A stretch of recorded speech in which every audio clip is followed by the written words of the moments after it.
Herkese merhabalar, ben Huri. Huri Metek Mutfak'ta kanalıma mutfağıma hoş geldiniz. Ekonomik, lezzetli 5 kaşık tatlısı tarifi hazırlıyorum. Fırın kullanmadan tavada hızlıca hazırlayabilirsiniz. Evet, tatlımız için 3 adet tam yumurta kullanıyorum.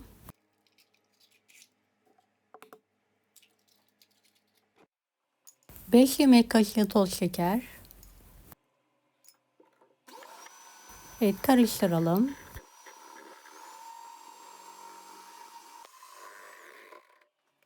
5 yemek kaşığı sıvı yağ.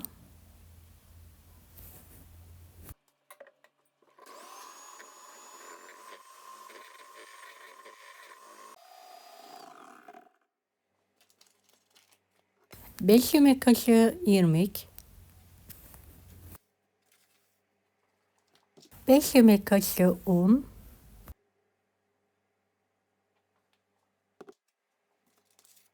1 paket vanilya, 1 paket kabartma tozu.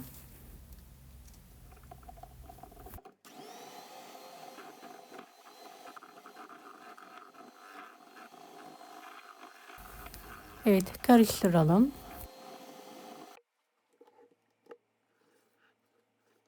Kıvamı gözüme koyu geldiği için 2 yemek kaşığı su ilavesi yapıyorum ve yavaş yavaş karıştırıyorum.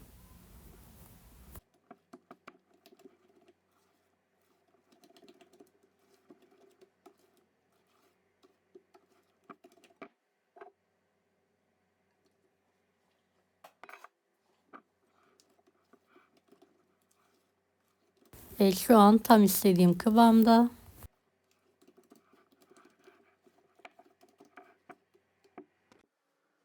Yağlanmış tavaya harcımızı dökelim.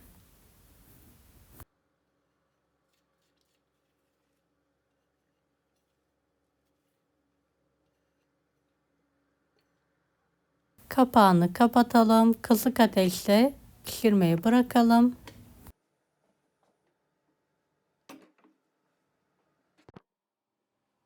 Bir su bardağı toz şeker. 3 su bardağı soğuk süt. Şeker eriyene kadar karıştıralım. Şerbetimizi kaynatmıyoruz. Bu şekilde hazırlıyoruz.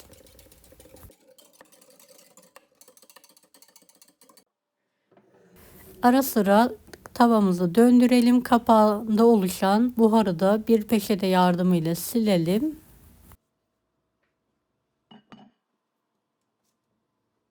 Şöyle dikkatlice spatula ile kenarından kaldırıyorum.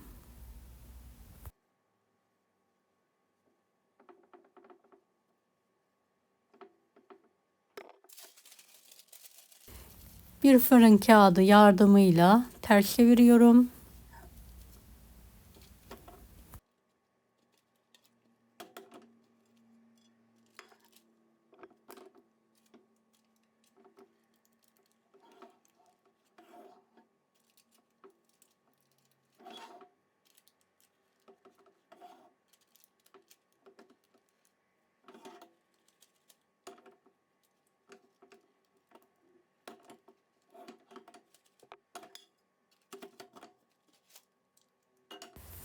Tavama biraz yapışmış, temizleyip hemen geliyorum. Aynı tavaya tekrardan tatlımı alarak diğer tarafı da kontrollü bir şekilde pişirmeyi bırakıyorum.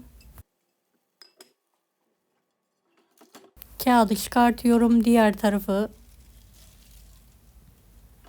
kenarlarını döndüre döndüre pişirmeye devam ediyorum.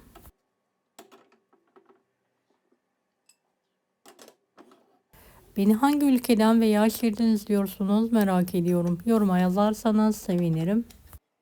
Evet, gördüğünüz gibi tamamen nar gibi kızardı. Altını hemen kapatıyorum. Hazırladım. Soğuk şerbeti üzerine gezdiriyorum.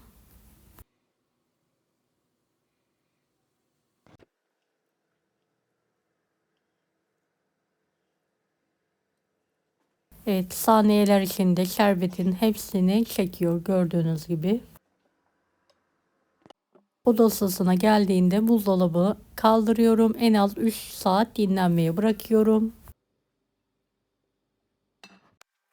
Ben bir gece dinlendirdim. Daha sonra şöyle kare olacak şekilde kesiyorum.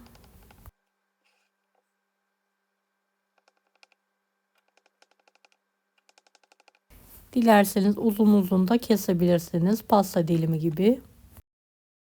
Dilediğiniz şekilde süsleyebilirsiniz.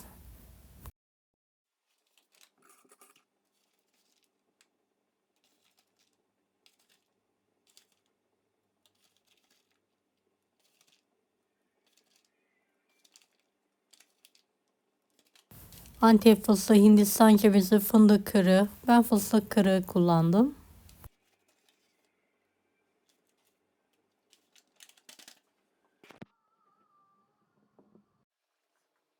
Evet, bir tane dilimi çıkartarak sizlere yakından göstermek istiyorum.